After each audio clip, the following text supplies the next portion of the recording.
நம்ம ஆட்சிக்கு வந்தா எல்லாருக்கும் நிரந்தரமான வீடு இருக்கணும். ஒவ்வொரு வீட்டுக்கும் ஒரு மோட்டார் சைக்கிள் வாகனம் உறுதியா இருக்கணும். காரும் தான் லட்சியம். அதுக்கான வசதி வாய்ப்பை உருவாக்குற அளவுக்கு பொருளாதார வளர்ச்சிக்கு வழியை உண்டாக்கணும். ஒவ்வொரு வீட்லயும் குறைந்தபட்சம் ஒருத்தருக்கு நிரந்தர வருமானம் கிடைக்கணும். அதுக்கான வேலை வாய்ப்பை உருவாக்கணும்.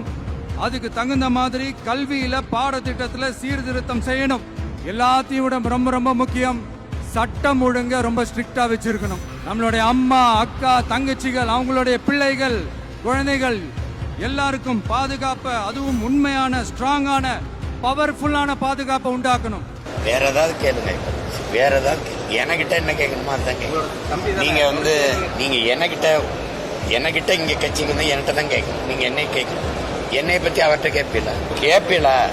அப்புறம் நான் ஒரு தனி கட்சி நடத்துறேன், அவர் ஒரு கட்சி நடத்துறேன். அவர் கட்சி என்கிட்ட கேட்கணும். நான் என்ன செய்வேன்னு சொல்லியிருக்கேன், அதான் நீங்க என்கிட்ட கேட்கணும். உருப்படியாதான் கேள்வி கேள்வி. அது பிப்ரவரி 7ஆம் தேதி மாநாடு இருக்குது எங்களுக்கு திருச்சியில். அதில் புதுச்சேரி, தமிழ்நாடு எல்லா வேட்பாளரையும் சேர்த்து